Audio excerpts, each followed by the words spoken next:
Submit your proposal form, uhakikishe umepatiwa policy document, uisome na uielewe. Hiyo ndio thibitisho ya kuwa unapima. Chukua bima leo.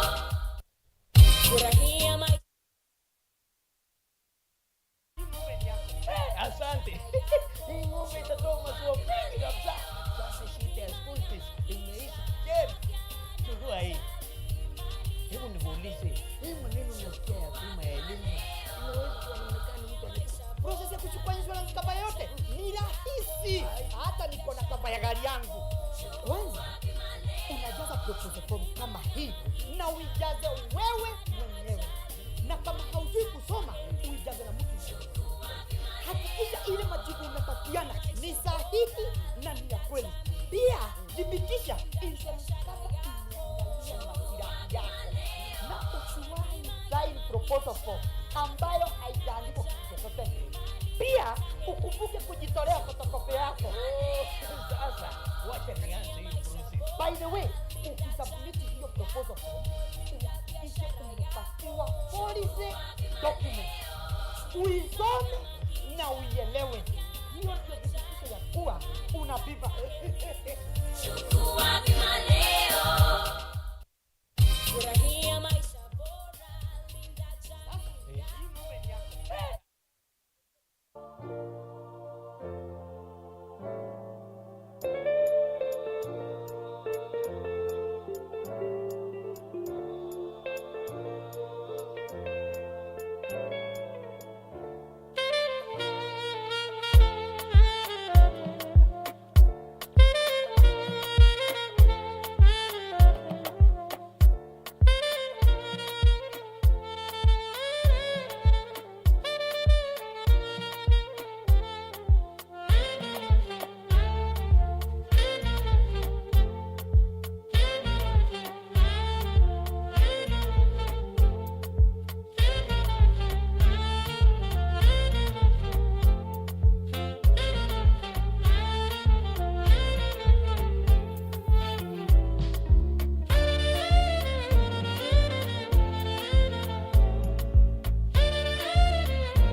cannabis.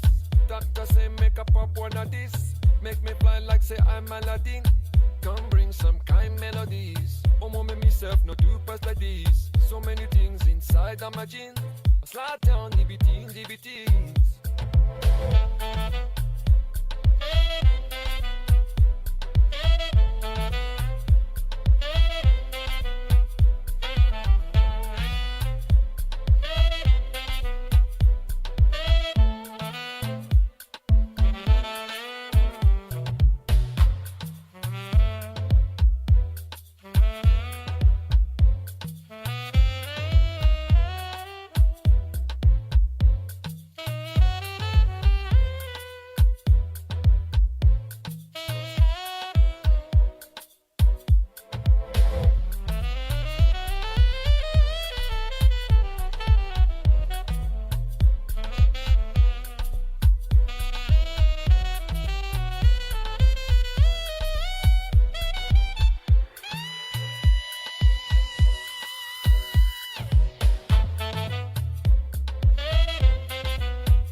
Pia inakava passenger wa gari lako na passenger wa lile gari lingine kunapotokea ajali.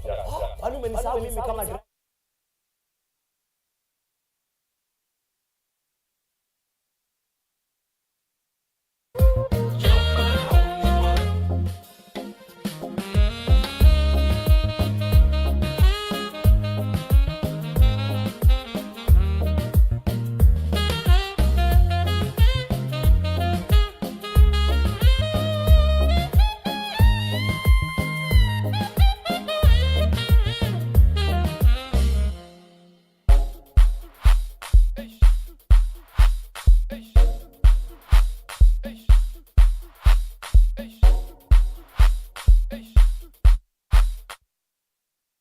Kindly, let's get seated. We are about to start session 2, and our guests are in the room. Kindly, let's get seated.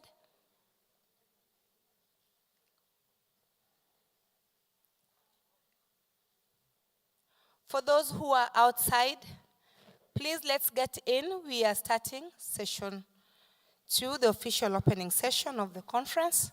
Kindly. We have our guests with us, and they'll be walking into the room any minute from now.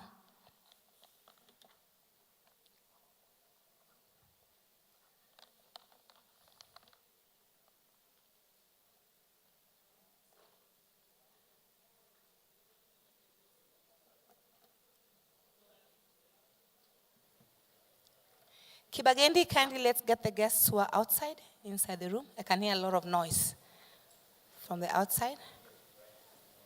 Karibu Chairman. Kindly join me on stage, Chairman.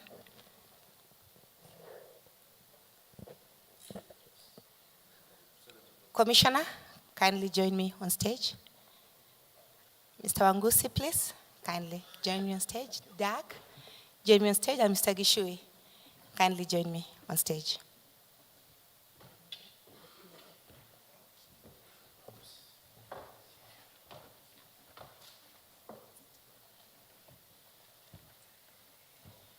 Dag, kindly would I have you on stage?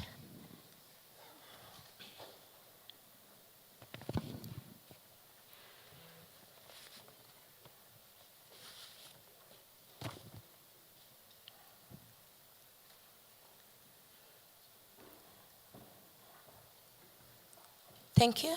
Mr. Masita, I have a table this side for you. Karibu sana. Karibu, Mr. Ashok. Thank you.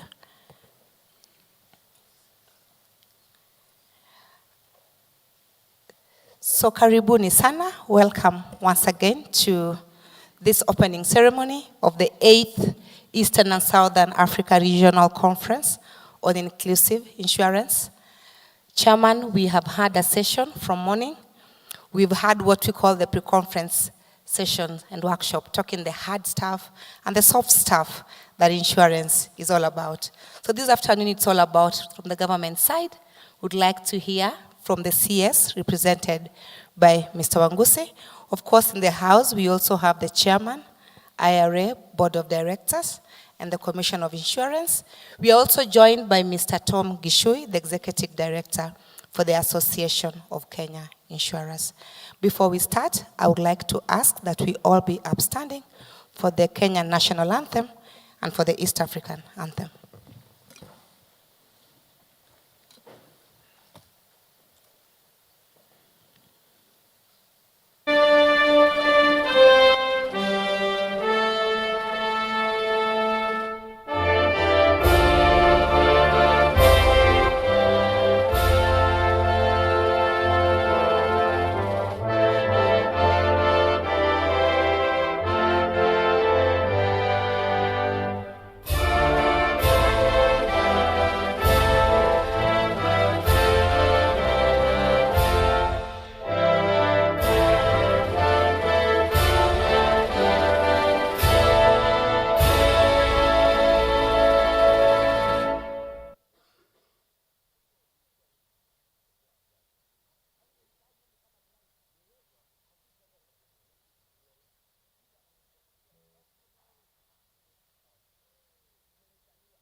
Thank you. You can have your seats. Once again, I would like to welcome all of us to this conference. It's the first time that IRA or Kenya is hosting the regional conference on inclusive insurance. And we are happy, we are humbled to have all of you with us today. We're looking forward to quite engaging sessions today, tomorrow, and on Wednesday as we close the event. Some small housekeeping issues. We have the washroom facilities on my right, on my left, sorry, which is the right? On my left, out the door, and on my right, you get out, we have signage all over. The assembly point in case of fire, I'm sure we are all adequately insured, but just in case we've got fire, the assembly point is at the front of this particular building. In planning for this conference, IRA engaged various stakeholders, both from the industry, so that we are having a conference that speaks to the industry, not to the regulator alone. One of our partners in planning for this conference was the Association of Kenya Insurers. And in that regard, I would like to ask Mr. Tom Gishui, the Executive Director of AKI, to come forward and make some remarks. Welcome, Mr. Gishui.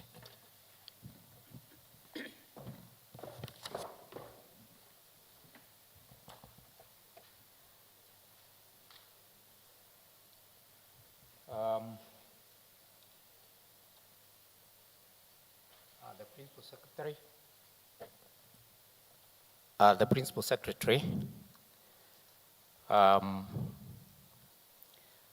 sitting in for Professor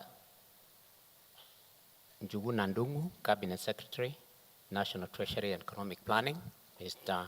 Wangusi, Honorable Mwambu Mawonga, Chairman, Board of Directors, the Insurance Regulatory Authority, Mr. Godfrey Kiptum, Commissioner of Insurance, and the CEO of the Insurance Regulatory Authority, Mr. Dick Reinhardt, Vice Chair, Munich Re Foundation, Germany, delegates from East and Central Africa region present, delegates from the local market, members of the press, ladies and gentlemen, good afternoon. Now I'm happy to welcome you to a vibrant city of Nairobi, for those ones who have come from elsewhere, as we host the 8th Eastern and South African Regional Conference on Inclusive Insurance. Now this conference has come at an opportune time as the insurance industry is back on track following the negative effects of the COVID-19 pandemic. We have experienced, as an industry, an average 14% year-on-year growth over the last 2 years. I think 2021 was 16%, so we must have recorded a slightly lower growth in 2022. Now, as underwriters seek new growth areas, microinsurance presents a ready opportunity, albeit one to be approached with a very different business model. In line with this conference theme, microinsurance is key in closing the protection gap. In markets such as South Africa, where insurance penetration is among the highest in the world, microinsurance has been the driver of most of that growth.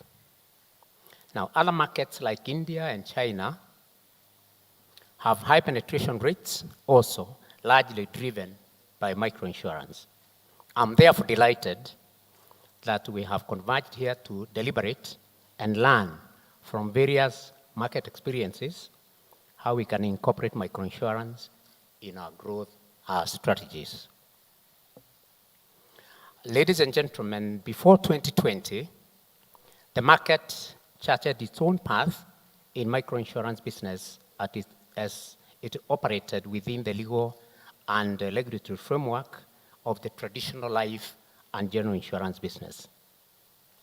The microinsurance regulations came into force on the 7th of February 2020, and they have provided clear guidance on what criteria microinsurance products need to meet to qualify, including the term, the price, and the insured sums. The regulations also provided for separate registration of microinsurance companies with different requirements from life and general insurance companies. The Association of Kenya Insurers in 2015 carried out a market survey to gain insights into the landscape of microinsurance business. In late 2022, that was just last year, we also commissioned another survey to track the performance of this business. The two studies carried out 7 years apart have provided us with valuable insights and practical recommendations that call for targeted and focused attention to unlock the potential of microinsurance in the Kenyan market. At this juncture, I think I want to share with members or with the participants that the draft report of that study just reached my desk this morning, and it provides very insightful reading.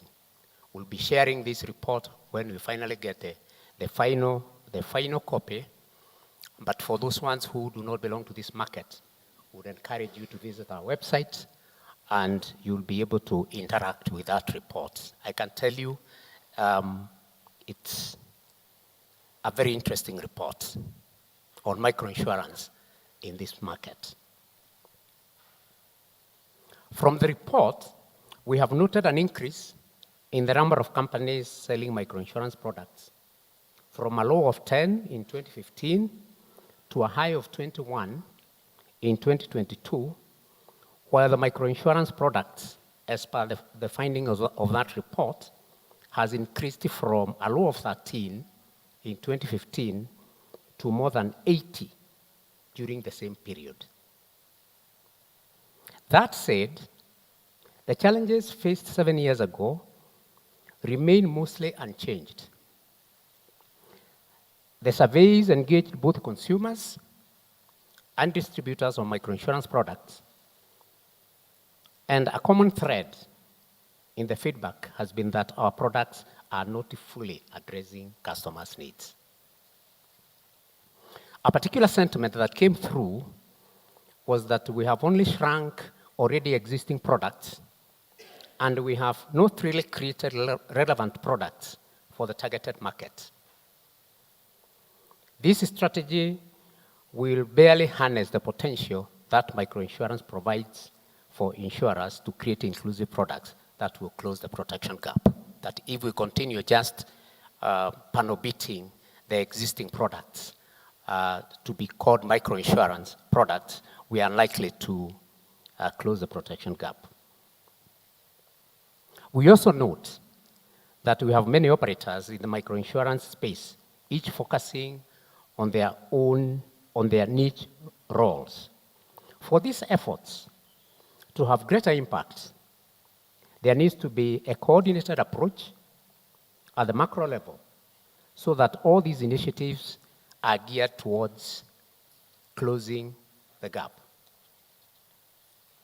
The insurance regulator, that's the IRA, is best placed to oversee this, given their overall industry mandate. Ladies and gentlemen, I dare say that when it comes to microinsurance, let us keep the rule book aside. Let us develop products from scratch, with our intended customers being in the middle of this development, so that the products address the customer's pain points. Now, when it comes to distribution of microinsurance products, let us throw the rule book away. The Microinsurance Regulations 2020 has given insurers a guided latitude of how to work with other partners as microinsurance distributors who need not necessarily be licensed by the IRA. What this means is that we need to think more broadly and more boldly as we pick our distributors of the microinsurance products. In 2020, again in October 2020, we held an inclusive microinsurance workshop for the Kenyan market that was organized by the Insurance Development Forum. There were several practical proposals that came through the workshop, and I do believe that the IDF will share the outcomes during this conference. I'm happy to note that we have already seen some underwriters partnering with various players in the transport industry, the mobile hailing apps, the banking industry, agriculture industry, fintechs and insurtechs, telecommunication players, among others. These kinds of partnerships will reach a wider base of customers that will provide us with a critical mass to generate profits and ensure business is sustainable in the mid and long term. These kinds of partnerships will also enable us to break the barrier of the low trust in insurers. We're not very highly trusted, I'm sure you know that. But like in any relationship, trust must be earned. Meaning, we as insurers, we need to meet our end of the bargain of supporting customers at their time of need. This will shift insurance products from being push products to being pull products, because then we'll be addressing the needs of the customers. Our work will be futile if we do not work in unison to increase the knowledge and awareness of insurance amongst the population, or the populations wherever we come from. I do acknowledge the efforts by various players, including the regulator, in educating the public, but a lot needs to be done. Over 80% of Kenyans are below the age of 40 years. A casual glance at the average age of insured Kenyans shows that most are above the age of 35, and majority of them are formally employed.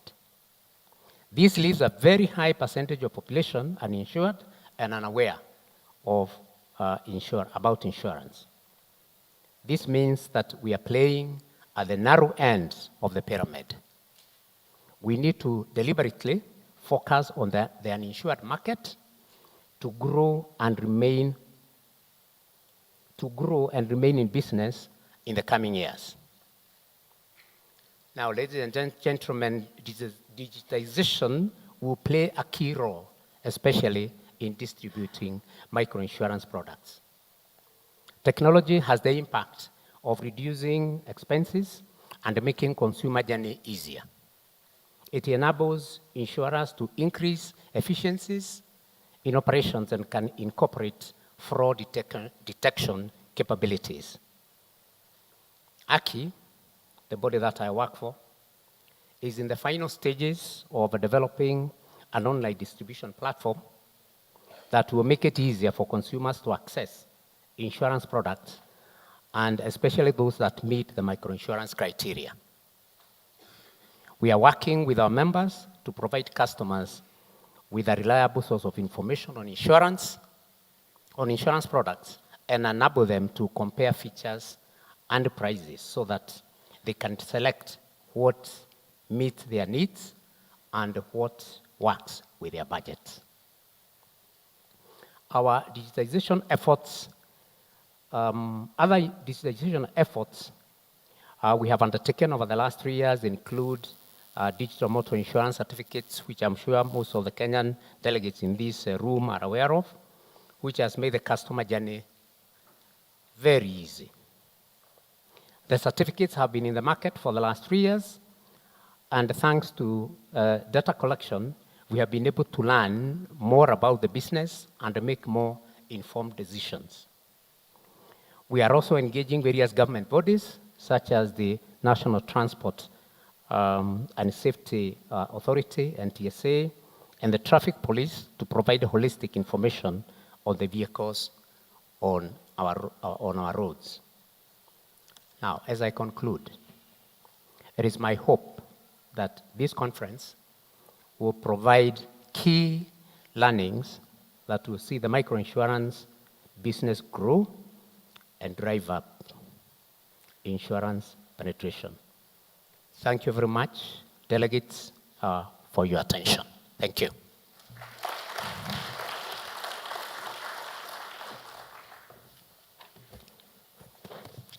Thank you, Mr. Gishui. It's always a pleasure to listen to you. Very passionate about insurance. I think he walks, sleeps, talks, and dreams insurance. I would like to ask Dirk Reinhard, Vice Chair, Munich Re Foundation from Germany, to come and make his remarks. Welcome, Dirk.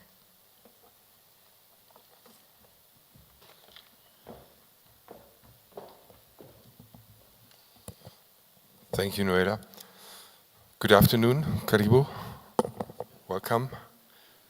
Dear gentlemen, dear Mr. Samson Palia Wangusi from the National Treasury and Economic Planning, Honorable Mr. Mwambu Mabonga, I'm terribly sorry if I mispronounce your names, but my Kiswahili is really bad. Thank you for joining. Mr. Kiptum, thank you so much for organizing this conference. Mr. Gishui, thank you very much for your words. I took a lot of notes, and I hope we meet in a few years again and see what happened. Ladies and gentlemen, welcome to everyone. Dear board of IRA, sorry, I forgot to mention you. Welcome, everyone. Warm welcome also on behalf of the Munich Re Foundation. It's a great pleasure for me to be here the second time in Kenya. It's also the second regional conference that takes place in Kenya.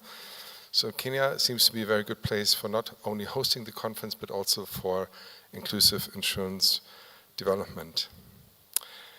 First of all, a big thank you to all of our partners and sponsors who made this conference possible, especially the National Organizing Committee. I cannot list all of them here, but a very big thank you to the entire team of the IRA for your hard work during the past weeks, and I know what I'm talking about. A very big thank you to the Association of Kenya Insurers, and I would also like to thank Lemmy, who's the mastermind behind this regional conference, and thank you also for your support. And I would like to thank all the sponsors on the company's name here. Ashok sits here, Britam, APA, Africa Re. Those are not only sponsors, those are really companies that are living this topic, that are really trying to do something. They not only write check to organize just another event, they really want to solve the issue of increasing outreach to the low-income market. So thank you. Thank you, Ashok, for inviting me to your country now. I'm very pleased to be here. You're a mastermind for me. You're a very good sparring partner since many years. Thank you so much for being here with us. Now, it's about reaching low-income market. We hear a lot about costs, technology. We should use technology. So I thought, why shouldn't I just use technology? Just ask ChatGPT what does they know about the reasons why the market penetration is so low. So I just asked ChatGPT what are the reasons for low market penetration in Southern and Eastern Africa. And this is what ChatGPT came up with. It said, is it she, is it whatever? It's ChatGPT. Low levels of financial literacy was the first thing the system mentioned. People in the region are not familiar with insurance products, and they're skeptical of microinsurance. Affordability was mentioned. Microinsurance premiums must be affordable for low-income households, and many people in Southern and Eastern Africa cannot afford to pay for insurance. Well, really, can they afford to pay insurance? Or do they pay much more for not having insurance? So maybe ChatGPT needs to think about this. It said high administrative costs, lack of trust, here we go, lack of trust. People don't trust insurers. Limited distribution channels, especially in remote areas where infrastructure is poor. Interestingly, ChatGPT did not mention the willingness of insurers to enter the market. I mentioned a few names, but there are many more companies in this country and in the region. The legal environment that not always is set up in a way that it facilitates the market. Lack of products that create value for the customers, lack of data, lack of insurance experts, and also ChatGPT didn't talk anything about gender issues. It's from 2021, it should know about this.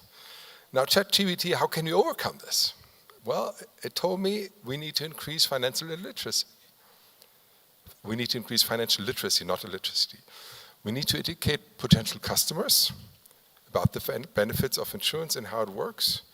Develop affordable insurance products. Here we go again. So the industry experts here in this room, you need to come up with products. We can achieve affordable products by reduce administrative costs, leverage technology, build trust with customers. There we go again. And this can be done by developing transparent policies and reliable customer service. Leverage technology and use mobile-based insurance. Work with the government. They play a critical role, that's clear. And in a summary, collaborative efforts between microinsurance providers, local communities, NGOs, governments, and other stakeholders is needed. Not too bad, ChatGPT, but still need to learn a lot. So then I asked ChatGPT, how many people will have microinsurance in the region by 2030? And it said, and I'm quoting it word by word, I'm sorry, but I cannot provide an accurate estimate of the number of people who will be insured by microinsurance in Southern and Eastern Africa by 2030. The microinsurance market is complex and dynamic. And the number of people who will be insured depends on various factors such as the growth of microinsurance industry, the regulatory environment, the level of financial literacy, and the economic and social conditions in the region. Okay, so artificial intelligence doesn't know everything. But let's be serious again. It's not halfway into 2023, and we're still facing the impact of not only the unprecedented pandemic, the Ukraine war is a major setback for economic development. My flight had to take a detour because war in Sudan is starting again, so another country that failed, another country that's lost for economic development probably for a few years. Now, there are a lot of challenges that we have to cope with, that we have to deal with, that we have to find solutions, and one of the major ones certainly for people in this region that mainly depend on on agricultural income is climate change and rising food prices.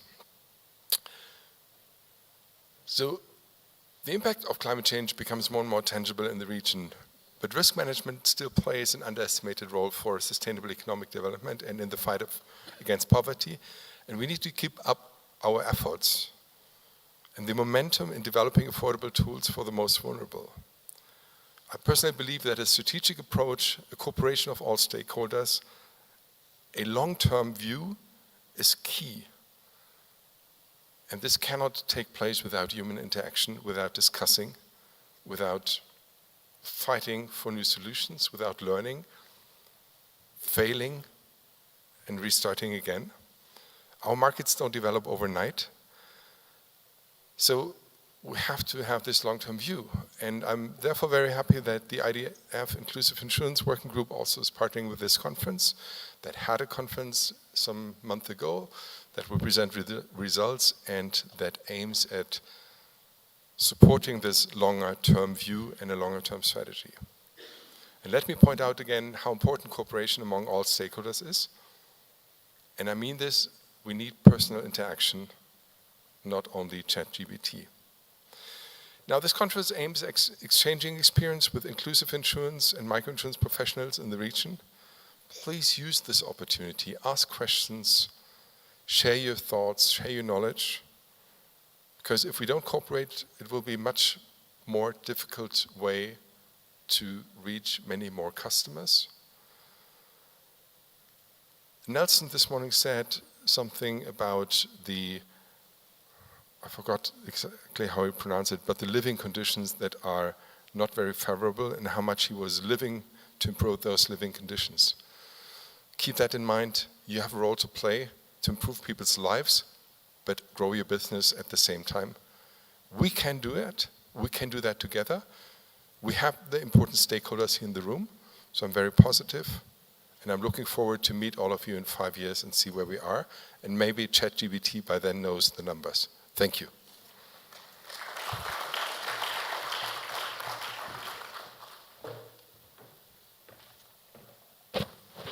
Thank you, Jack. You know, when you talk about ChatGPT, everybody runs down. The other day we asked what it can do, and so we just tried to type what is public relations and what is crisis communications. And the chat just gave us everything. And so we were asking ourselves on our professional platform, do we have jobs in the next 5 years? I don't know how it is for the insurers, but I know from the other side, we are really threatened.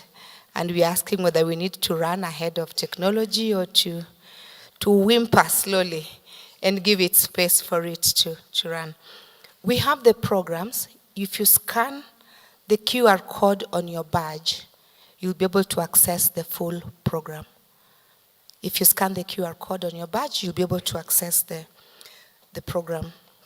Doug spoke about Britam and APA sponsoring, and we are grateful for that. But just to mention that again, Britam and APA have agreed to host immersion trips on Wednesday. And so if you would like to register for the Britam trip, kindly ensure that you get yourself your card scanned so that we have the numbers. Same to APA. We are looking at 30-30, numbers of 30. So please ensure that you register in good time. And after this session, APA are also very generous, and they've said that we need to network further. I will let you know where that networking will take place. On these sides of Africa, in this town specifically, we have a very common word, we call it sponsor. So when somebody is your sponsor, when they ask you to jump, you ask them how high. And when they ask you to go down, you ask them how low. And so I would like to ask our main sponsor for the event to come and make his remarks. Commissioner, kindly, karibu.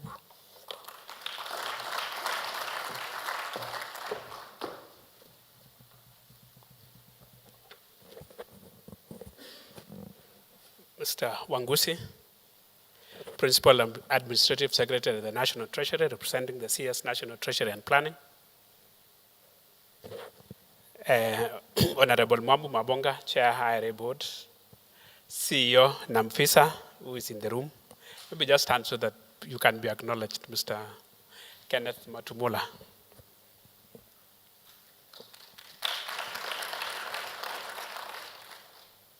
Aki CEO Tom Kishuhi, Dick Reinhardt from Munich Re Foundation, Directors of IRA Board, Mr. Ashok Shah and other sponsors, my colleagues, good afternoon. It is indeed a pleasure for us to have got this chance at IRA and the insurance market in Kenya to be able to host this conference so that we can discuss matters of microinsurance. I think this is something that you all are aware of. The IRA board is extremely committed to making sure that microinsurance market works in Kenya. Regulations were issued in 2020 to encourage uptake of this class of business that is aimed at increasing protection for the people who are underserved. It also increases access and is able to protect the law of society. This is also a government goal in the last 2 years, or last 1 year. This is one of the main agendas of the Kenya Kwanza administration to support the bottom of the pyramids.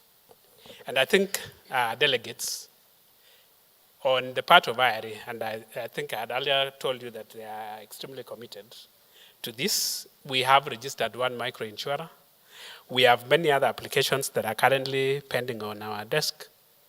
But as, I don't know how many of you were here in the morning and heard the man from Philippines, I can't remember his name, Derek or something. And he was very clear that micro-insurance is not the same as the other insurance that we do, that this is the way we normally do things. We must change. We must do it in a different manner, and the customer becomes the center.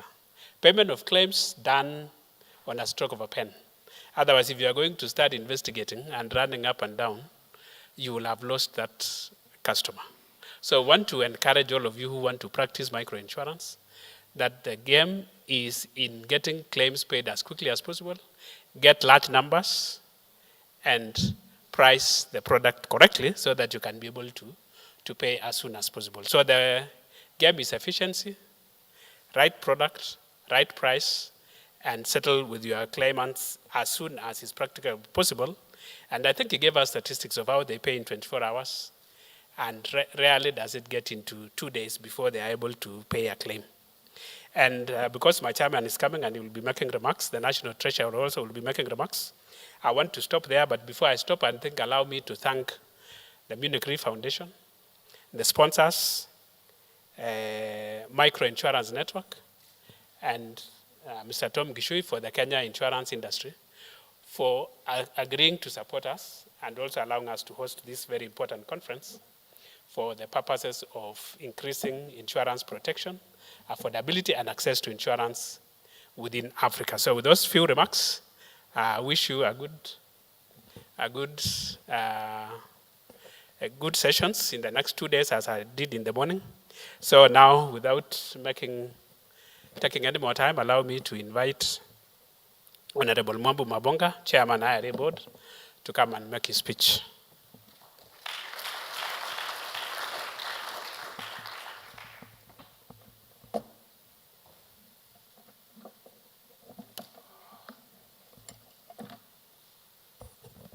Thank you, Commissioner Kiptum.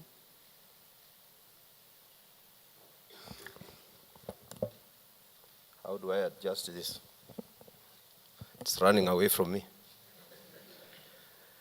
Thank you, Commissioner Kiptum, our chief guest, Cabinet Secretary of National Treasury and Economic Planning, well represented here by the Principal Administrative Secretary, Mr. Samson Wangusi,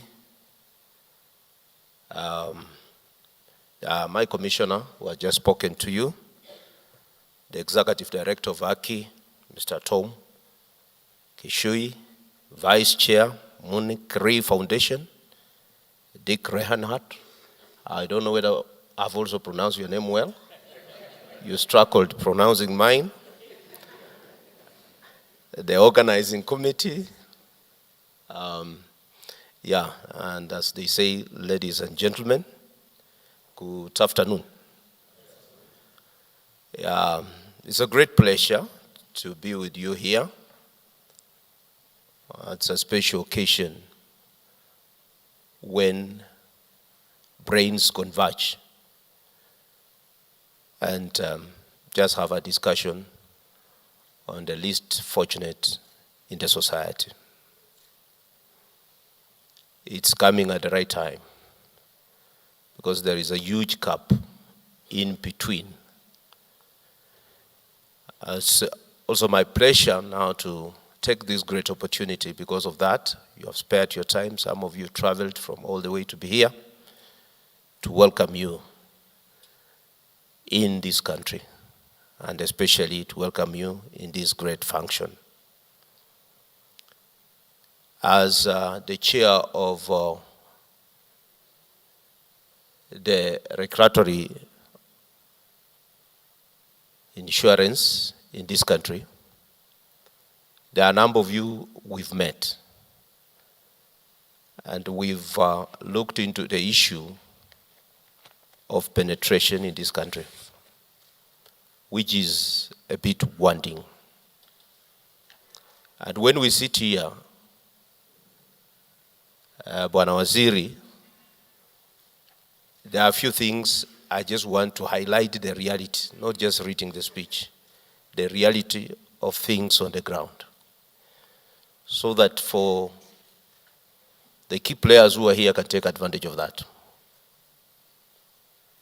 This weekend, not far, this weekend, I was talking to the people I call who matters in a certain village from where I come from. And now that they know I'm now the chair of, they say the chair of insurance. They don't know these other things. They say you are the chairman of insurance. And I want to translate exactly what they told me. And then they said, and I want you to bond about this. They said people of insurance, they meet for two things. So I don't know whether we belong there. They meet for two things. Number one, they meet to look for a lie to convince the society so that they get their money. That is the direct translation. Is that true? I leave it to you. And then secondly, they said, they meet to discuss and look for a promise to give to the society so that they see whether they can get their money. They get the money from the society through the promise. How true is that? As an insurance key players, do we sell lies? Do we sell a promise? Or what do you sell to your clients? And now I added another question. I want just to leave this so that you may reflect on them, because this is the reality. For those who are coming beyond Africa, you know, when you talk of border in this country, it's our Mercedes-Benz.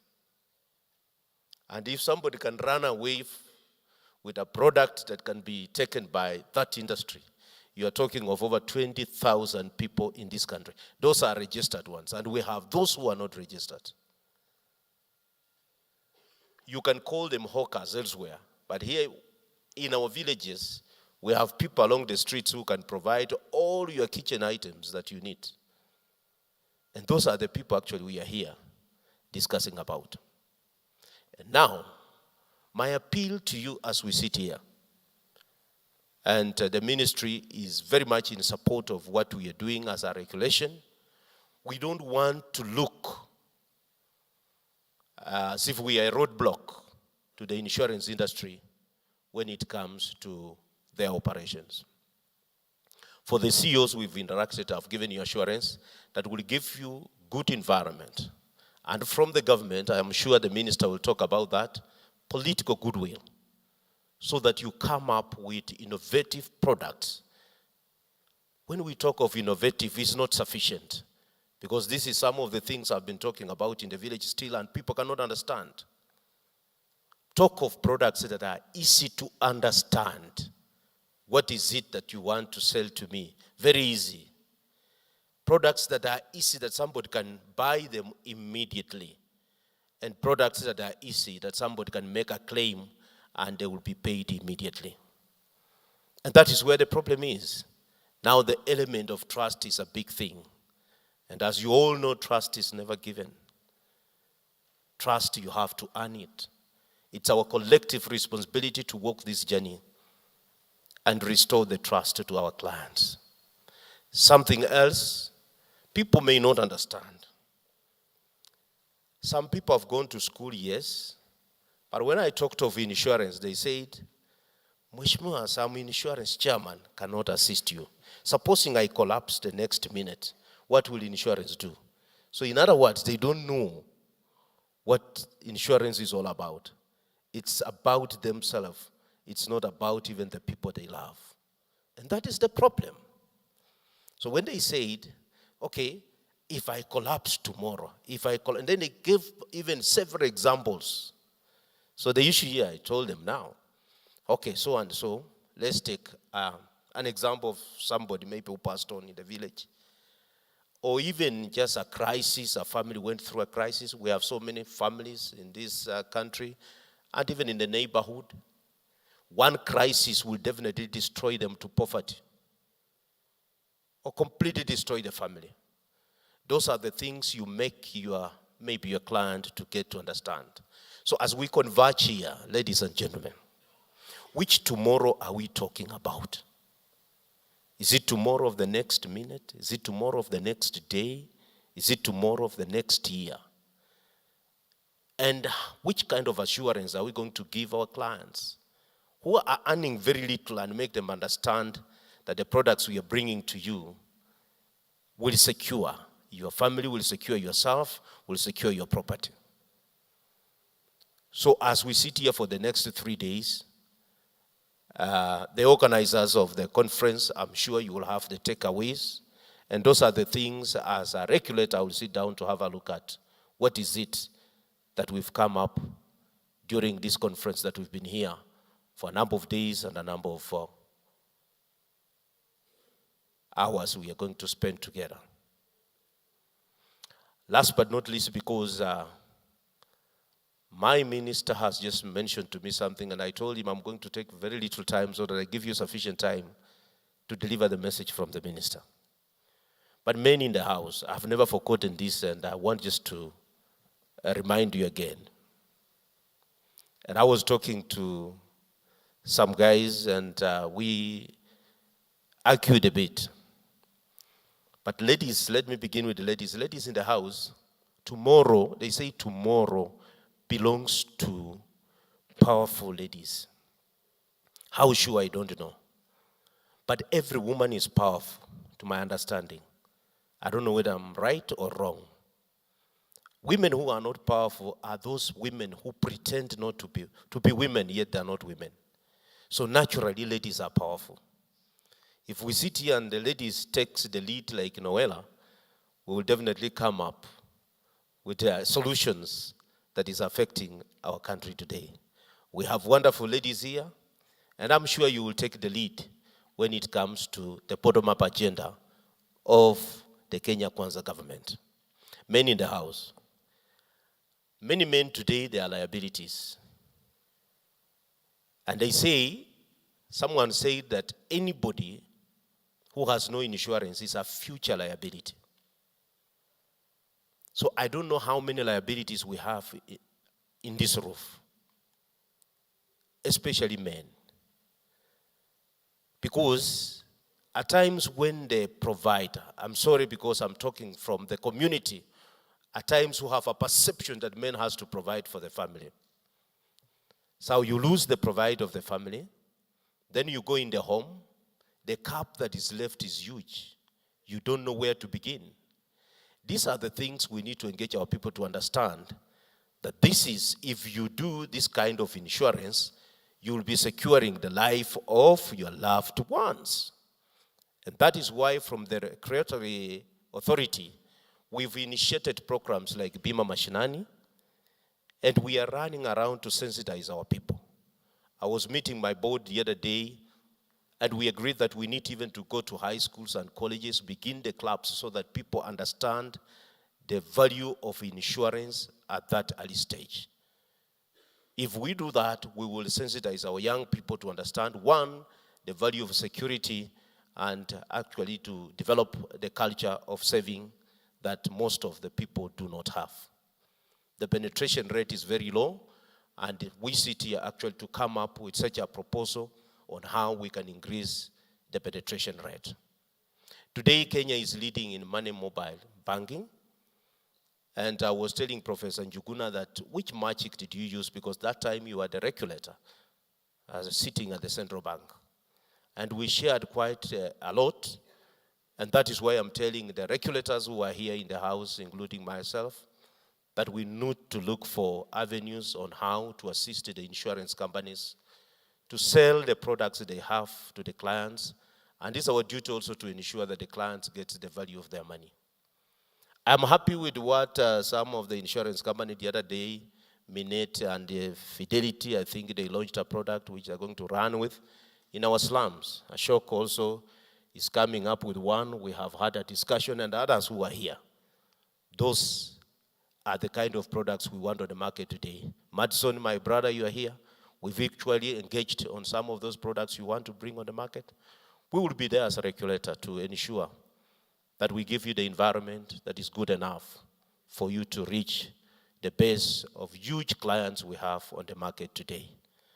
Otherwise, thank you very much for taking your time to be here just to deliberate on the issues that are affecting the common mwananchi, not only in this country, in our region, and by extension, in the global village. It's my now great honor to invite the representative of the minister, Mr. Samson Wangusi, to make his remarks, and thereafter gives us the remarks of the Cabinet Secretary. Mr. Wangusi, you are most welcome.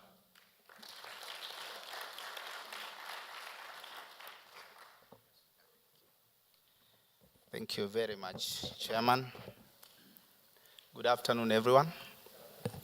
This one is let me start by introducing myself. Samson Wangusi is my name. I'm the Principal Administrative Secretary at the National Treasury. And I'm standing in for Professor Njuguna Ndungu, who is the Cabinet Secretary for Treasury, who would really have wished to be here this afternoon, but because of other pressing matters, which I have explained to the chair, he was unable to come. So he sent me to come and represent him in this forum. So allow me, ladies and gentlemen, to read his talking notes. Chairman, Board of Directors, Insurance Regulatory Authority, Honorable Mwambu Mabonga, Commissioner of Insurance and CEO of the Insurance Regulatory Authority, Mr. Godfrey Kiptum, Vice Chair, Munich Re Foundation, Mr. Dak Reinhard, the Executive Director, Association of Kenya Insurers, Mr. Tom Gishuhi, board members of IRA, distinguished guests, ladies and gentlemen, good afternoon. I'm happy to join you this afternoon as you discuss on this critical matter of inclusive insurance. From the onset, I would like to admit that I am passionate about the subject of financial inclusion and was involved in the conceptualization and development of the country's financial access survey and reports. I'm glad that the insurance industry, through the Insurance Regulatory Authority, IRA, is taking up the conversation around inclusivity in insurance, and I'm hopeful that the discussion that will be held today will eventually lead to tangible action points that will indeed enhance insurance inclusion in this country. The last FinAccess survey conducted in 2021 placed Kenya's access to financial services and products at 83.7%. The survey aimed at providing indicators on financial inclusion covering 4 dimensions, namely access, usage, quality, and impact. The study showed a growth in the number of Kenyans using insurance, including NHIF, from 4.9% in 2006 to 23.7% in 2021. While this is commendable, it is still of concern that barriers to insurance remains pronounced, and as a result, the numbers of the vulnerable who actually need insurance and do not have covers remains high. As we converge today at the 8th Summit of Inclusive Insurance, I would like to note the low penetration levels of insurance in Africa, Kenya included. Compared to other financial products, insurance remains the least utilized. There is a blue ocean awaiting innovative insurers to design and distribute appropriate insurance products. Based on the outlined agenda, this conference should provide an outline and showcase models that can improve the current landscape of insurance markets in Kenya and within the region. In Kenya and in Africa generally, our people in the low-income segment of the population are not only constantly exposed to risks, but they are also the most vulnerable to losses and their associated shocks. For this reason, they are the least able to cope when a crisis does occur. Despite being resilient and hardworking, low-income households are constantly fighting to get out of the vicious circle of poverty. Insurance and microinsurance specifically is an important mitigation tool that can help alleviate the negative impact of the shocks or disasters to break the vicious circle of poverty. Insurance is also an effective mechanism that can be used to promote economic growth, improve resilience, and in the reduction of poverty and inequity. The case for inclusive insurance and microinsurance is one that we need to deliberately pursue if we intend to increase the safety nets and financial cushions among the citizenry. Distinguished guests, ladies and gentlemen, the role of insurance in the SDGs and the world's development agenda cannot be overlooked. Relevant to Africa and other developing countries, inclusive insurance and microinsurance has been identified as a key catalyst in the achievement of SDGs, taking its position in the world's development agenda because of its primary role in addressing 6 of the 17 SDGs. Through insurance, we can effectively address issues of poverty, hunger, good health and well-being, gender equality, decent work and economic growth, and climate actions as espoused in SDGs 1, 2, 3, 5, 8, and 13. Despite this significance in the world economy and development agenda, inclusive insurance and microinsurance is still grossly underdeveloped, covering only between 179 to 377 million people as at 2021. It is estimated that the microinsurance will grow to a global market size of about 4 billion people by the year 2050. Question then is, how can insurance industry leverage the opportunities to build resilience? How can we change the insurance narrative and improve on the usage of insurance and its impact? I am sure that we will discuss this in detail. However, allow me to share some thoughts on the theme. A, adopt new models for efficiency. I am informed that Kenya, South Africa, Egypt, and Nigeria are taking the lead with most InsurTech already in the market. In Kenya, the notable innovations include Lami, Cover Up, and AI Care, among others. In this conference, we also have Ayo from Zambia represented.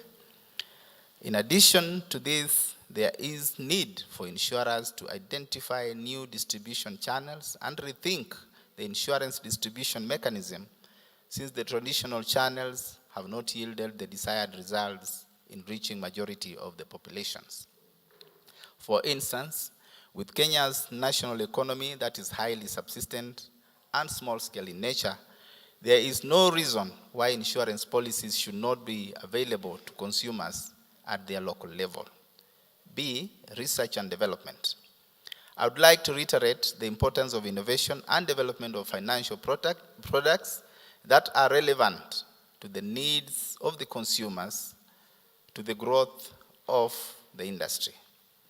Increased insurance penetration will only be realized when majority of the population take up insurance. This cannot be realized when the products in the market do not fit the requirements of the common mwananchi.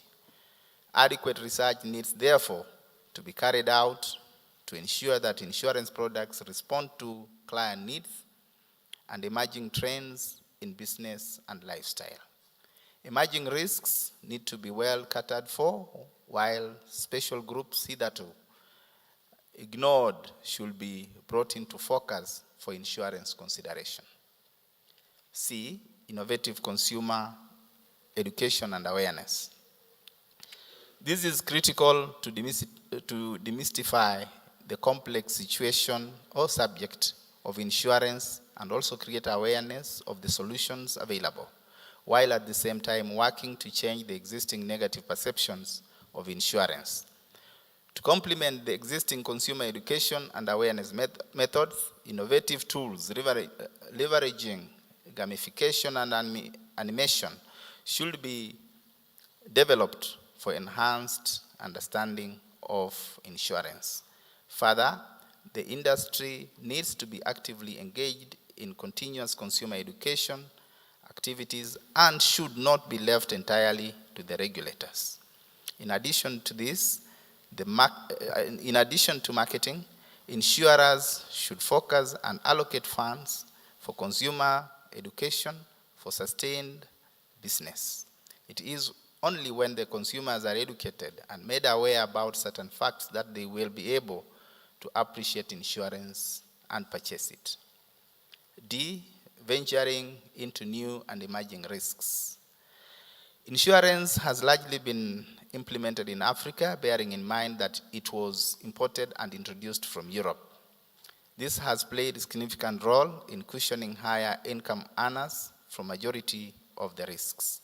To cover the uninsured low-income majority, there is need to explore need and emerging risks that resonate better with the uninsured population.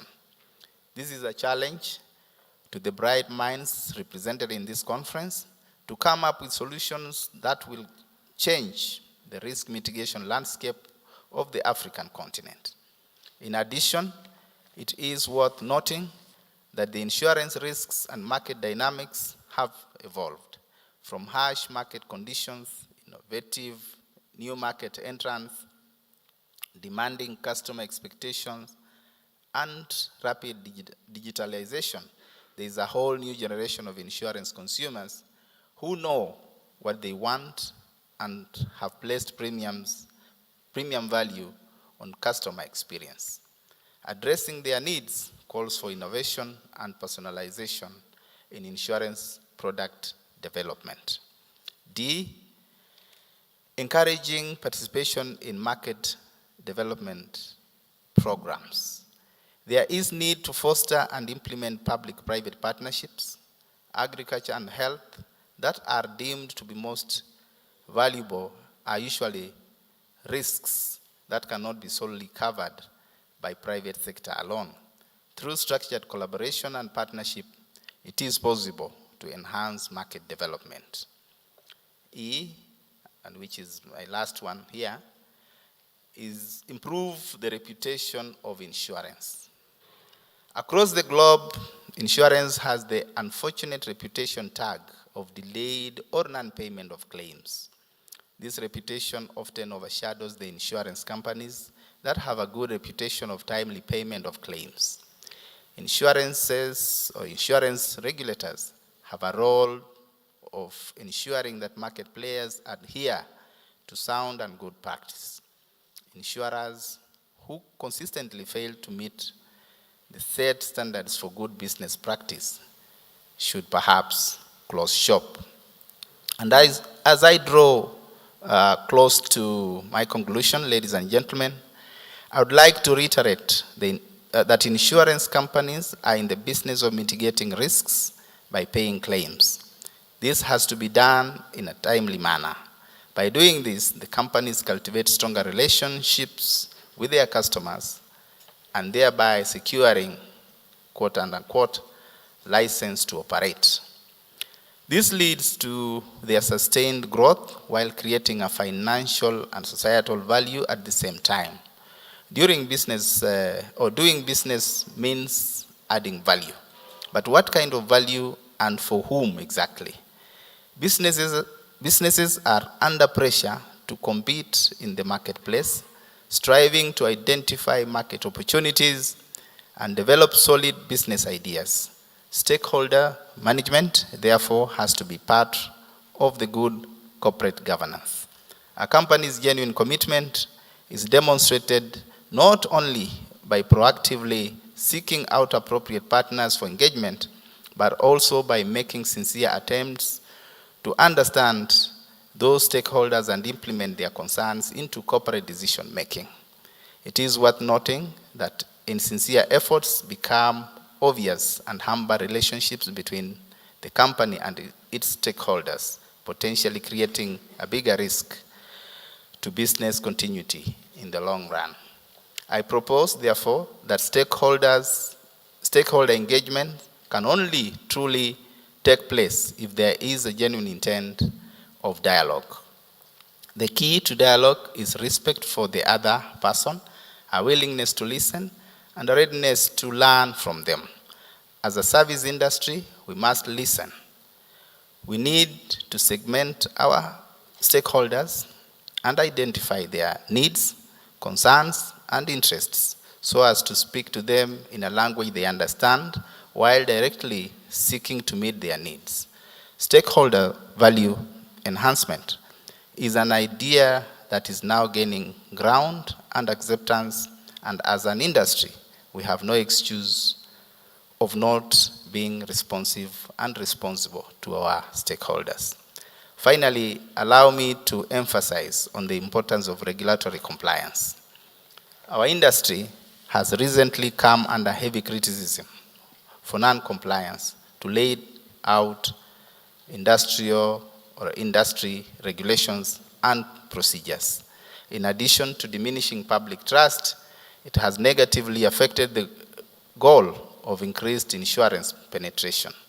The remedy to most of the disruptive risks we are witnessing lies in compliance. This will not only improve our efficiency, but help us navigate our constantly changing business environment. As we deliberate on how to enhance insurance inclusion, we need to be careful to ensure that the same is done within acceptable legal and regulatory frameworks. Consumer protection should remain central in our plans. Lastly, we need to seek to offer insurance solutions that are practical and address the unique needs of our population. The time to change the insurance narrative in Africa is now. Thank you for your attention, and I wish you fruitful deliberations. Asanteni sana.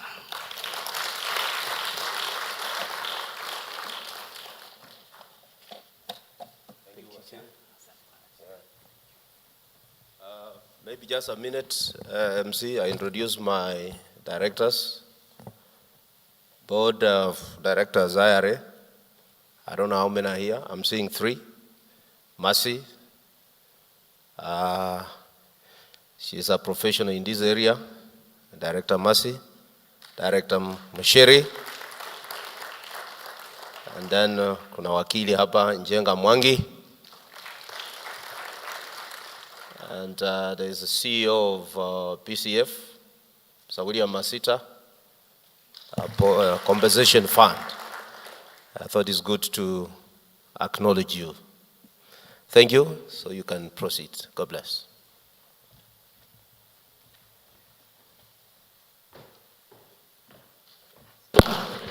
Thank you, Chairman. Thank you, Mr. Wangusi, and all our speakers for the afternoon. I think with that, we have come to the end of this session. We will take a short coffee break, and then we return for the landscape of inclusive insurance in Southern and Eastern Africa. We have our coffee, tea, served on my left. We will open that door. You and everyone of us is welcome. Once again, I would like to remind us about the immersion experience for Wednesday. Kindly register. We have 2 options, a visit to APA or a visit to Britam. Kindly register for that because we need to have the numbers and plan accordingly. I'm informed the code that I mentioned might not be this, but we have it right at the reception. And on any box you see within the building that has the conference, we have it there. As you go down, my dear guests, I would like to ask for a photo opportunity moment. Chairman, Commissioner, Mr. Wangusi, kindly come to the stage. I would like for us to have a photo. Chairman up, Commissioner, kindly come. After that, I'm going to have a photo. Our guests who are on top with all the directors of IRA. And after that, I'll be having another session of photos of chairman and all the sponsors. Thank you. Sema IRA. Sema Bima. Or you can say if you value it, you need to insure it. Thank you. Thank you. Could I have the directors, IRA, kindly? Please come to the front. I would like to, directors, IRA. I think we can release the rest who can be having their coffee, but I'd want to have the sponsors to remain, that is, thank you. Asante sana. Would I have Mr. Ashok, representative of Old Mutual, Britam, CIC, kindly come up. Africa Re, if you are in the house, kindly come. Namfisa, it's an honor to have you with us. Kindly be coming up. Britam, kindly, if you are in the house, Britam, CIC, Africa Re, APA, kindly come up. We need to be grateful to you for making this event happen. There is space on this side. How do you want them? You want down? All the sponsors down? All the sponsors down? Old Mutual, Africa Re, Britam, APA, CIC, kindly get down.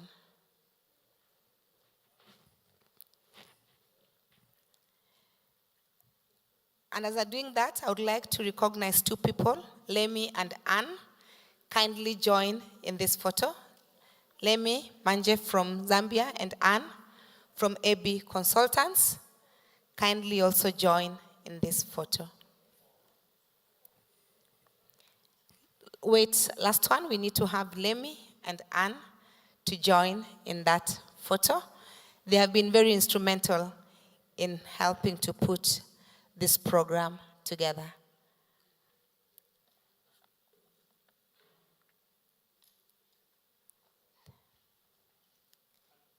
Thank you.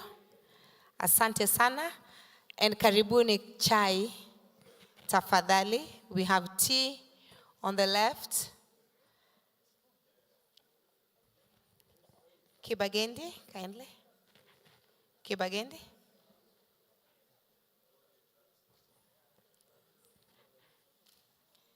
Ezekiel.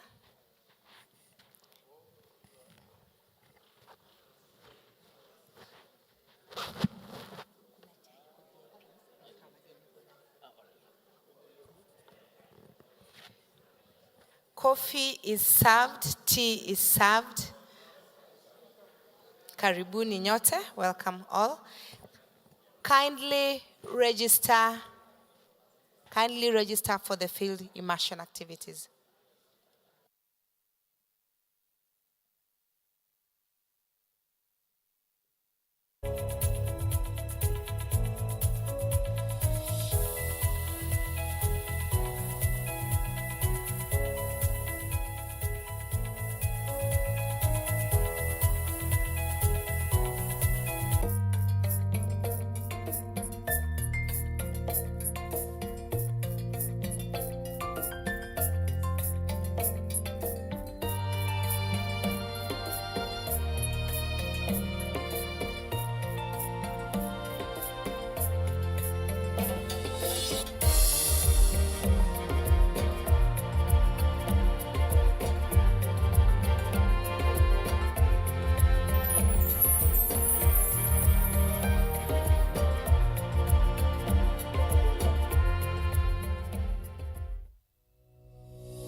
Do you dream of building a home that brings joy, warmth, and a family closer together?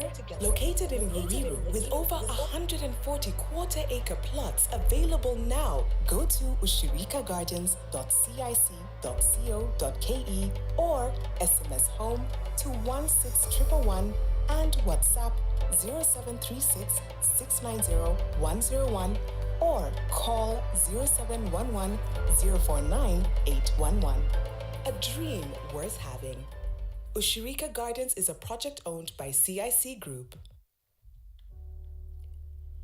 In 1976, Africa Re received the mandate to serve and develop the African insurance industry.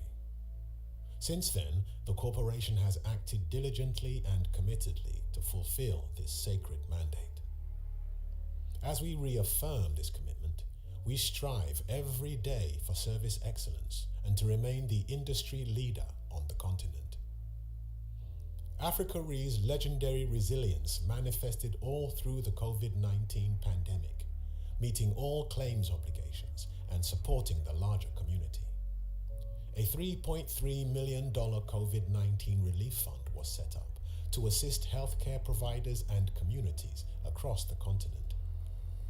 Despite the difficult global economic environment marked by the post-COVID-19 slow recovery and the global impact of the war in Ukraine, Africa Re was able to grow its gross written premium by 5% in 2021 to reach $845 million. Net underwriting profit increased by 146% to reach $34.56 million, while shareholders' funds stayed above the $1 billion mark. Our business continuity plan remains robust, and we continue to serve our clients with the same speed and excellence in these unprecedented tough times. Our financial rating has been reaffirmed at A by AM Best and A- by Standard & Poor's, both with stable outlooks. As a result of our preparedness, robustness, and resilience, Africa Re maintained its position among the top 40 global reinsurers by Standard & Poor's and in the top 50 by AM Best. During this difficult time, we are exceptionally flexible in handling the exposure of our clients to the COVID-19 related risks. We never give up on our clients. As industry leader and in compliance with international best practices, the corporation will introduce IFRS 17 by 2023 in order to conform to the new standardized insurance accounting and reporting standard, improve comparability, as we strive to fulfill our mission in the various markets on the continent. We also earn the respect of regulators. Accordingly, our office in the Dubai International Financial Center, DIFC, was officially inaugurated and write both conventional and tactical business, while our South African subsidiary, Africa Re South Africa Limited, received its license to operate life business. We continue to work with regulators across the continent to develop the industry through various projects, such as the development of mortality tables in one of our member countries to improve the underwriting of life insurance policies, the development of a new regulatory IT application to improve the insurance industry statistics and transparency in another member country. At the continental level, we are promoting the introduction of blockchain technology in the African insurance and reinsurance industry. We strongly believe this initiative will help to reduce frictional inefficiency and cost. Africa Re has continued to train young insurance professionals through our Young Insurance Professionals Program, YIPP. The program has successfully resumed this year with the fourth batch of participants succeeding from 3,000 entrants across the continent. We have continued to remotely train insurance companies, brokers and risk managers on various skills and competencies necessary to build the human capacity of the insurance industry. We held the 7th edition of the African Insurance Awards in June 2022 in Nairobi to celebrate excellence, performance and innovation in the African insurance industry. Still in line with our mission, vision and values, Africa Re sponsored studies on the impact of the African Continental Free Trade Agreement, AFCFTA, on the insurance industry.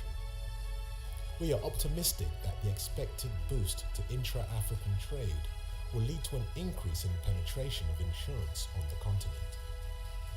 With regards to climate change and in line with the COP26 resolutions, Africa Re remains very supportive of the engagements for sustainable development goals. In Africa Re, we still learn, care, lead, and win. We are Africa Re. Africa reassured.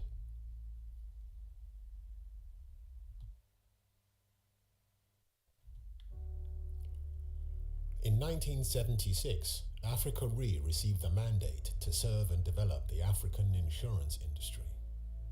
Since then, the corporation has acted diligently and committedly to fulfill this sacred mandate. As we reaffirm this commitment, we strive every day for service excellence and to remain the industry leader on the continent. Africa Re's legendary resilience manifested all through the COVID-19 pandemic, meeting all claims obligations and supporting the larger community. A $3.3 million COVID-19 relief fund was set up to assist healthcare providers and communities across the continent. Despite the difficult global economic environment marked by the post-COVID-19 slow recovery and the global impact of the war in Ukraine, Africa Re was able to grow its gross written premium by 5% in 2021 to reach $845 million. Net underwriting profit increased by 146% to reach $34.56 million, while shareholders' funds stayed above the $1 billion mark. Our business continuity plan remains robust and we continue to serve our clients with the same speed and excellence in these unprecedented tough times. Our financial rating has been reaffirmed at A by AM Best and A- by Standard & Poor's, both with stable outlooks. As a result of our preparedness, robustness and resilience, Africa Re maintained its position among the top 40 global reinsurers by Standard & Poor's and in the top 50 by AM Best. During this difficult time, we are exceptionally flexible in handling the exposure of our clients to the COVID-19 related risks. We never give up on our clients. As industry leader and in compliance with international best practices, the corporation will introduce IFRS 17 by 2023 in order to conform to the new standardized insurance accounting and reporting standard, improve comparability, as we strive to fulfill our mission in the various markets on the continent. We also earn the respect of regulators. Accordingly, our office in the Dubai International Financial Center, DIFC, was officially inaugurated and write both conventional and tactical business, while our South African subsidiary, Africa Re South Africa Limited, received its license to operate life business. We continue to work with regulators across the continent to develop the industry through various projects, such as the development of mortality tables in one of our member countries to improve the underwriting of life insurance policies, the development of a new regulatory IT application to improve the insurance industry statistics and transparency in another member country. At the continental level, we are promoting the introduction of blockchain technology in the African insurance and reinsurance industry. We strongly believe this initiative will help to reduce frictional inefficiency and cost. Africa Re has continued to train young insurance professionals through our Young Insurance Professionals program, YIPP. The program has successfully resumed this year with the fourth batch of participants succeeding from 3,000 entrants across the continent. We have continued to remotely train insurance companies, brokers and risk managers on various skills and competencies necessary to build the human capacity of the insurance industry. We held the 7th edition of the African Insurance Awards in June 2022 in Nairobi to celebrate excellence, performance and innovation in the African insurance industry. Still in line with our mission, vision and values, Africa Re sponsored studies on the impact of the African Continental Free Trade Agreement, AFCFTA, on the insurance industry. We are optimistic that the expected boost to intra-African trade will lead to an increase in penetration of insurance on the continent. With regards to climate change and in line with the COP26 resolutions, Africa Re remains very supportive of the engagements for sustainable development goals. In Africa Re, we still learn, care, lead, and win. We are Africa Re. Africa reassured.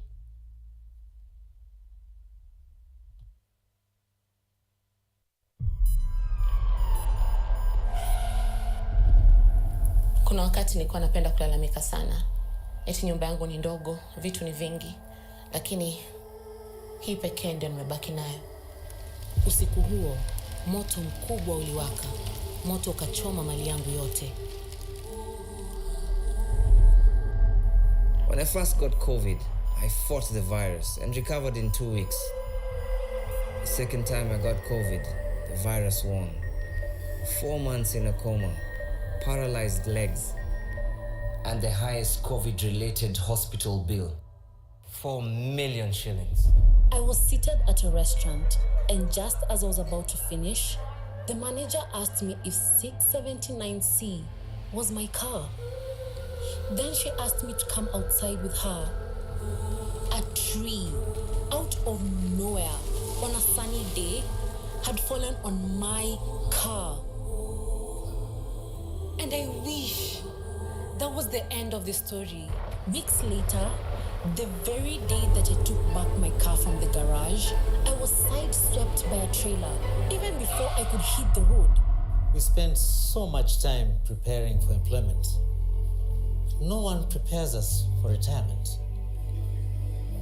So when the fateful day came, the cake said, "Happy retirement." You can retire from your job, but you cannot retire from life. And had it not been for my pension, I would never have realized after climbing the mountain, I can finally enjoy the view.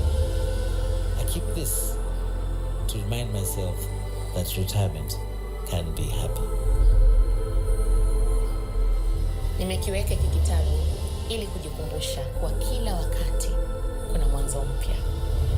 If I ever feel reluctant to pay for my insurance, I look at this leaf from that branch and it's my reminder to renew my insurance. I keep this hospital bill to remind me that ultimately I did win. The virus took a lot, but it didn't take my life savings or my child's future. If you have anything in your life that gives you happiness, you have to insure it. APA, ensuring happiness. We are putting certainty in their future so you can have a peaceful life. Exploring emerging opportunities so you can explore life. Covering your health so you can share your well-being with others.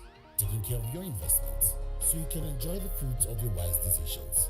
With Britam, we are assured of over 55 years experience in life insurance, health insurance, general insurance, investments, and retirement solutions. Britam, with you every step of the way.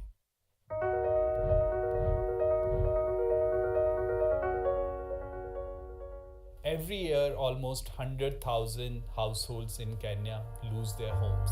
They lose their livelihoods, they are displaced by floods, and they are reliant on aid for months and months. This is because there are no formal insurance solutions that can protect them against such losses. At Britam, we want to come up with Kenya's first flood index insurance product to protect these families against these natural disasters. My name is Saurabh Sharma and I'm the Director for Emerging Consumers at Britam.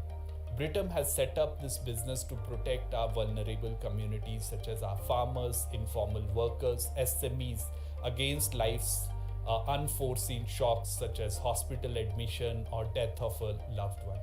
We have made quite a bit of progress by insuring more than 1 million Kenyans, and we have paid over 3 billion shilling claims to protect these families against these risks. However, we see a very emerging risk that is still underserved in the market, and that is climate change. We have seen how climate change is causing rising temperatures. It's causing variation in rainfall. We have already seen how devastating the drought has been in East Africa over this last 1 or 2 years. But there are very minimal insurance solutions out there to protect against that. We have seen some crop and livestock insurance, but still majority of the damage still remains unprotected. To just give you an idea, estimates say that almost 2.6% of Kenya's GDP is bound to be impacted by climate change. That gives you an estimate of how big a problem that is. And who is getting affected? We see three main sectors. Biggest is obviously agriculture. Our smallholder farmers, they are losing their crops, they are losing their livelihoods because of climate change, because of drought, because of seasonal rains, because of these floods. We are seeing energy and infrastructure sector being impacted. And we also see that our tourism sector in future will get impacted if the habitats for wildlife continue to shrink. However, our solutions want to impact these three areas: agriculture, energy, and our wildlife area. So the first solution, as I talked about, is around flood insurance.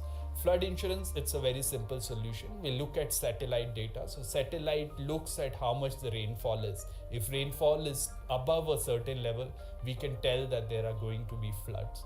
And we pay automatic claims to our farmers.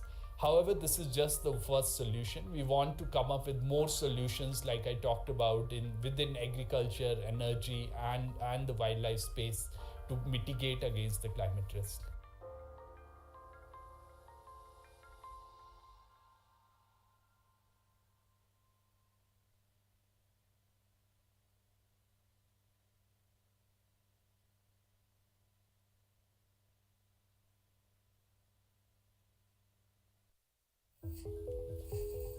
We all want to preserve great moments in life. And this is made easier when trusted hands lead the way, opening doors so we can venture out to explore possibilities.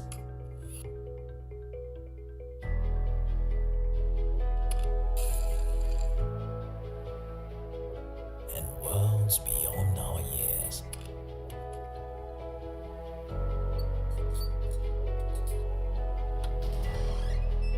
Refusing to believe the undoable, but always embracing the unthinkable.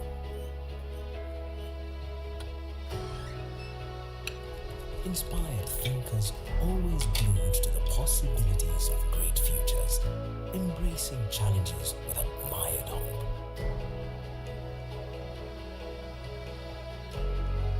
A group of good people ready to give you a push as they create, build, and support platforms that steady our feet.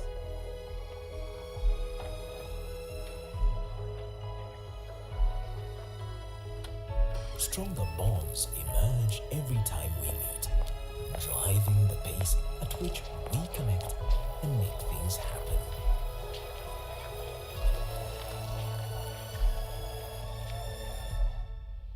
Because we believe in new creations that are embraced by all, and changes that make life much easier to handle.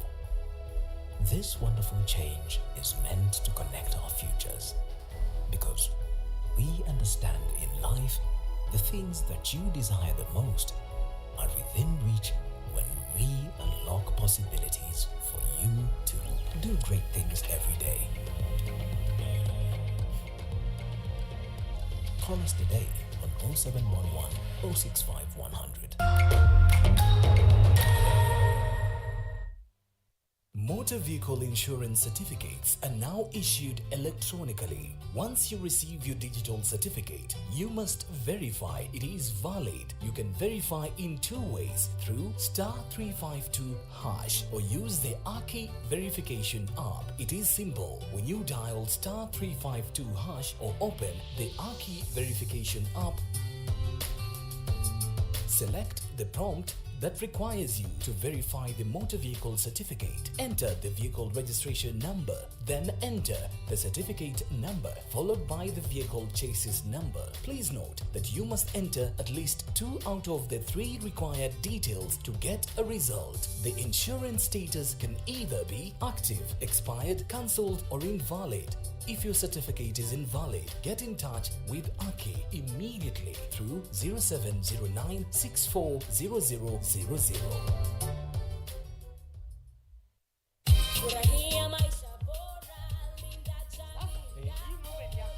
Asante. Hii ng'ombe itatoa maziwa mengi kabisa. Sasa shida ya school fees imeisha. Chukua hii. Hebu nikuulize, hii maneno nasikia ya bima ya elimu inaweza kuonekana mtu Process ya kuchukua insurance kama yote ni rahisi. Hata niko na kamba ya gari yangu. Kwanza unajaza proposal form kama hii na uijaze wewe mwenyewe. Na kama haujui kusoma, uijaze na mtu mwingine. Hakikisha ile majibu unapatiana ni sahihi na ni ya kweli. Pia thibitisha insurance cover imeangalia maslahi yako. Na usiwahi sign proposal form ambayo haijaandikwa kitu chochote. Pia ukumbuke kujitolea photocopy yako. Sasa wacha nianze hii. By the way, ukisubmit hiyo proposal form, uhakikishe umepatiwa policy document. Uisome na uielewe. Hiyo ndio dhibitisho ya kuwa una bima. Furahia maisha bora, linda jamii. Banki imeconfirm pesa zimeingia. Congratulations son, gari ni lako sasa. Shukrani. Oi boss, suniache insurance yako nitumie kabla nijipange. We! Insurance ya gari haiwezi kuwa transferred kwa mtu mwingine. Sina habari na nikuulize, hii comprehensive insurance inakava vitu gani? Comprehensive Motor Insurance inakava gari linapoharibika wakati wa ajali pamoja na uharibifu wa mali ya mtu mwingine, gari likiibiwa au likichomeka. Pia inakava passenger wa gari lako na passenger wa lile gari lingine kunapotokea ajali. Kwani umenisahau mimi kama driver? Dereva hakui covered na comprehensive insurance, ila anajitafutia personal accident cover. Umenichanua.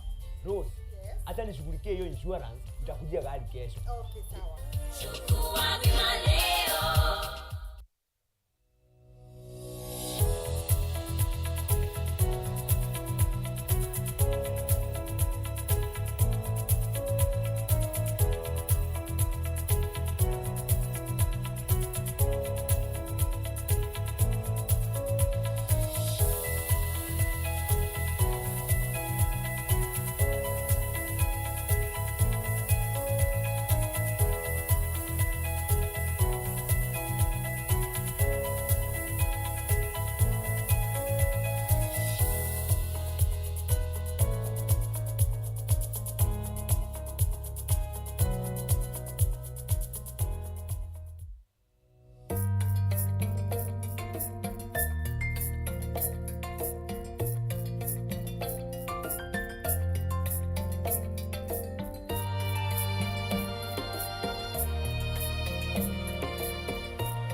Do you dream of building a home that brings joy, warmth, and a family closer together?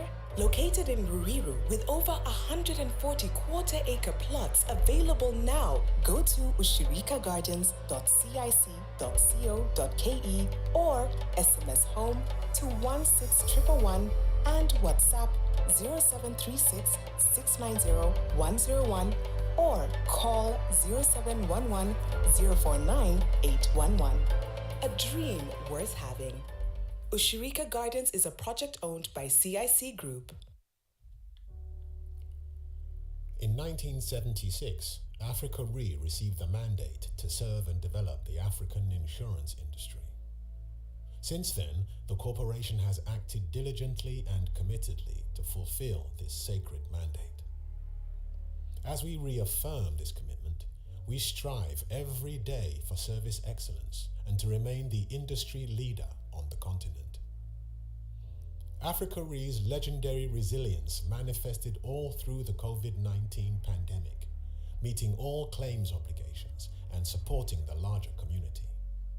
A $3.3 million COVID-19 relief fund was set up to assist healthcare providers and communities across the continent. Despite the difficult global economic environment marked by the post-COVID-19 slow recovery and the global impact of the war in Ukraine, Africa Re was able to grow its gross written premium by 5% in 2021 to reach $845 million. Net underwriting profit increased by 146% to reach $34.56 million, while shareholders' funds stayed above the $1 billion mark. Our business continuity plan remains robust, and we continue to serve our clients with the same speed and excellence in these unprecedented tough times. Our financial rating has been reaffirmed at A by AM Best and A- by Standard & Poor's, both with stable outlooks.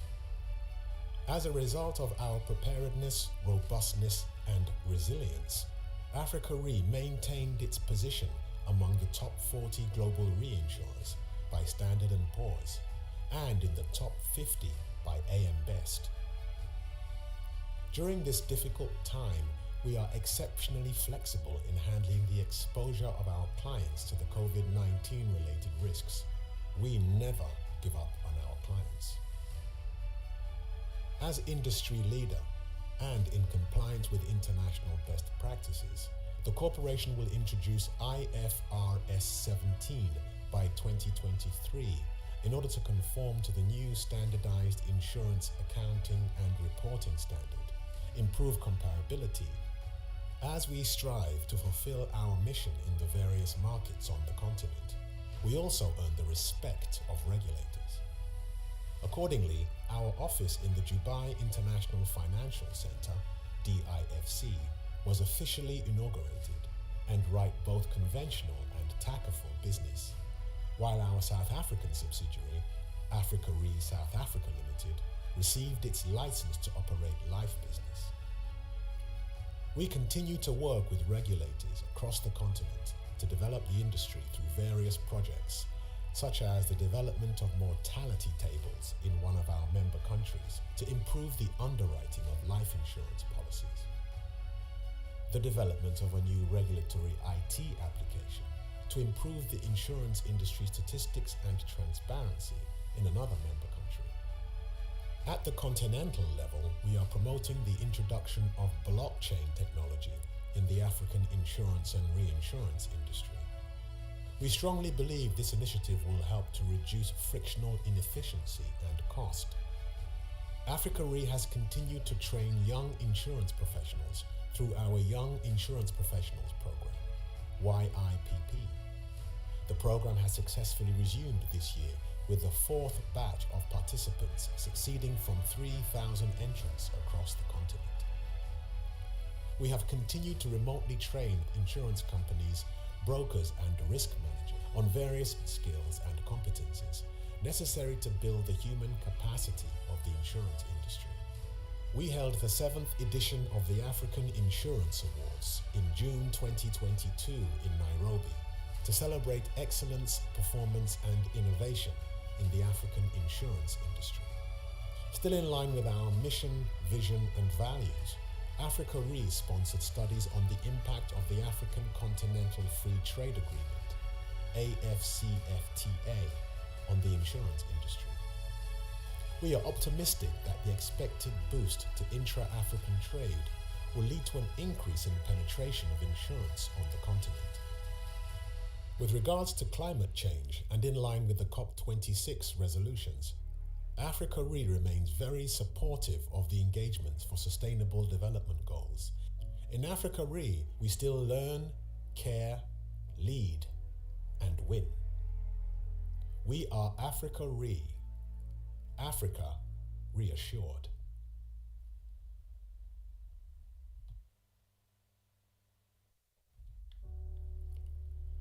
In 1976, Africa Re received the mandate to serve and develop the African insurance industry.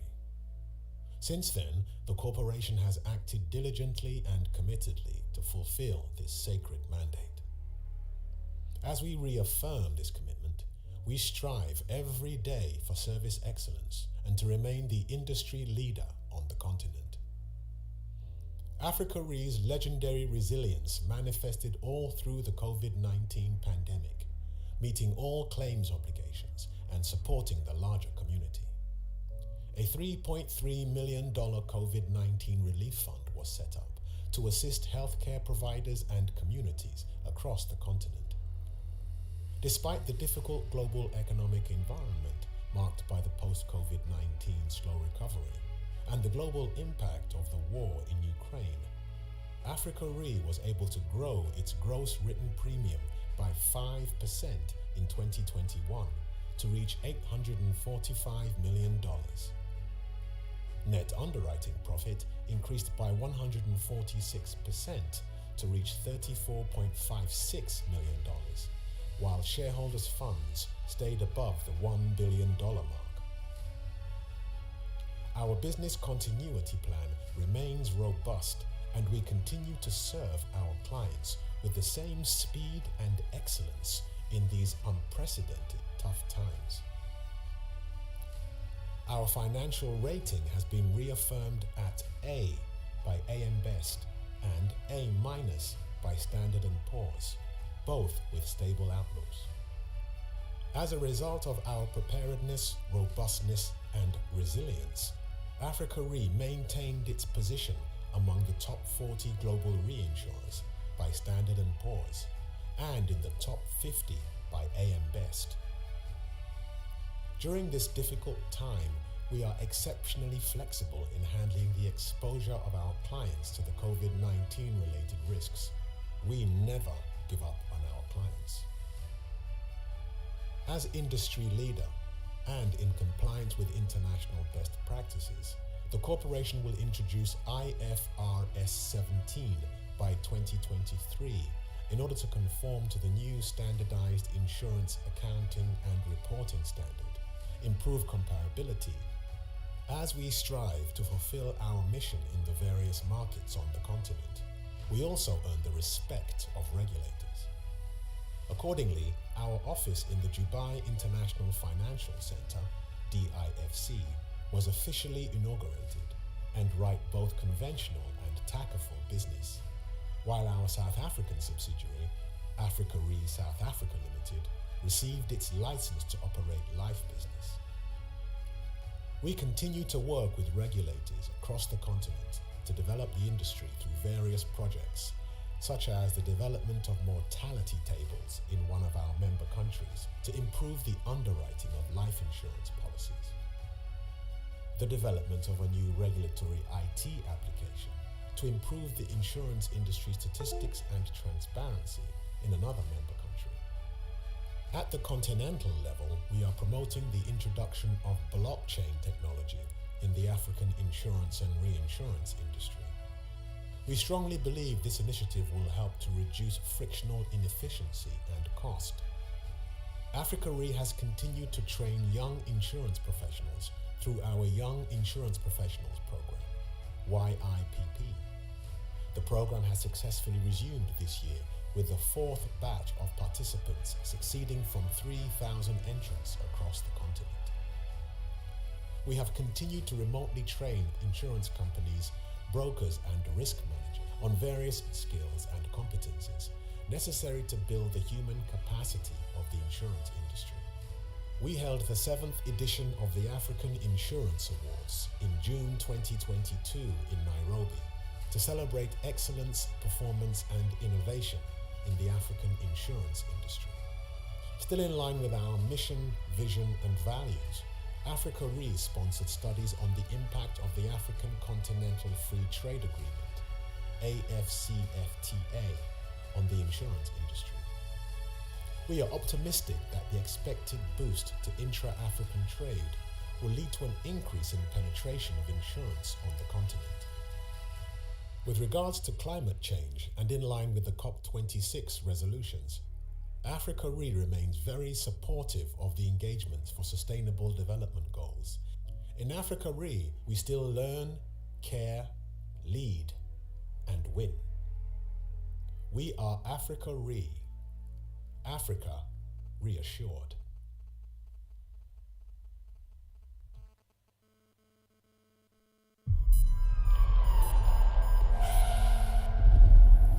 Kuna wakati nilikuwa napenda kulalamika sana.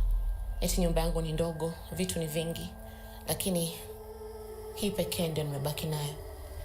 Usiku huo, moto mkubwa uliwaka. Moto ukachoma mali yangu yote. When I first got COVID, I fought the virus and recovered in 2 weeks. The second time I got COVID, the virus won. 4 months in a coma, paralyzed legs, and the highest COVID-related hospital bill, 4 million shillings. I was seated at a restaurant, and just as I was about to finish, the manager asked me if 679C was my car. Then she asked me to come outside with her. A tree, out of nowhere, on a sunny day, had fallen on my car. And I wish that was the end of the story. Weeks later, the very day that I took back my car from the garage, I was sideswept by a trailer, even before I could hit the road. We spend so much time preparing for employment. No one prepares us for retirement. So when the fateful day came, the cake said, "Happy retirement." You can retire from your job, but you cannot retire from life. And had it not been for my pension, I would never have realized after climbing the mountain, I can finally enjoy the view. I keep this to remind myself that retirement can be happy. Nimekiweka hiki kitabu ili kujikumbusha kwa kila wakati kuna mwanzo mpya. If I ever feel reluctant to pay for my insurance, I look at this leaf from that branch, and it's my reminder to renew my insurance. I keep this hospital bill to remind me that ultimately, I did win. The virus took a lot, but it didn't take my life savings or my child's future. If you have anything in your life that gives you happiness, you have to insure it. APA, ensuring happiness. Kindly let's get seated. Could we have the guests who are outside to come in? In another 3 minutes max, we should be getting started. Thank you.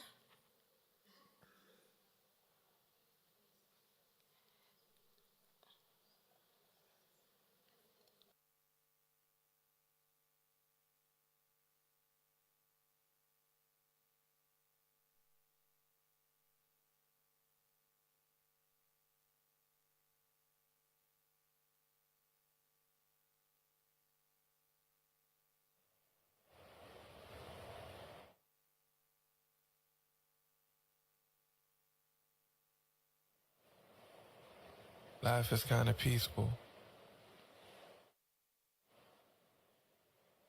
So come.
And as we are sitting, I would just like to remind us that we have a cocktail today. Again, I would like to remind us about the field trips.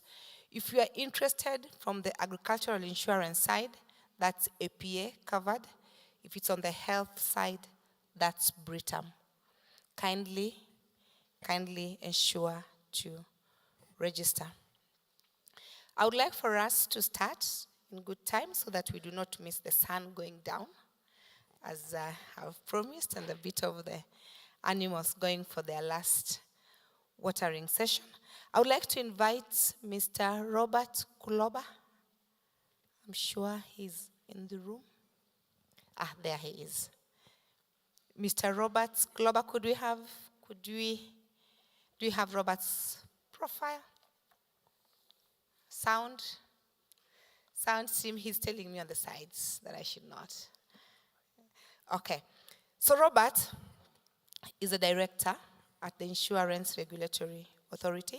He's director in charge of research, innovation, policy, and strategy. He's a consummate economist. He loves planning. He loves strategy.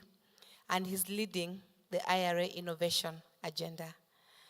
It's a directorate that is new, so he bubbles with ideas. We call him, he's the one who bubbles. It's like those wells that are always bubbling with ideas of what can be done and how to do it. And Robert is going to be the facilitator for this particular panel on landscape of inclusive insurance in Southern and Eastern Africa. And I'll kindly ask him to come and invite his panelists. Robert, karibu sana.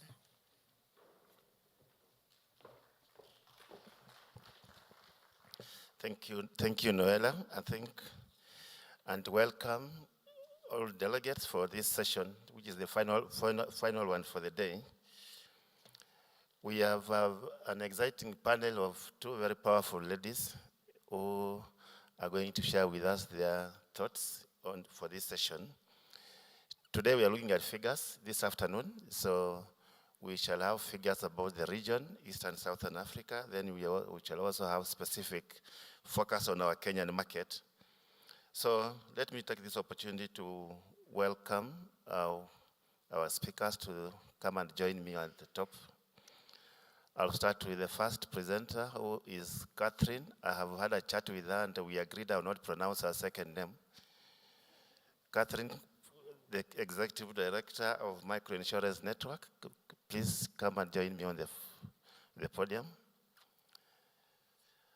As Catherine comes, her co-presenter is Anne. I'm sure quite a number of you know Anne. And the two of them are actually big sponsors for this conference. So Anne, please join me on the podium as well.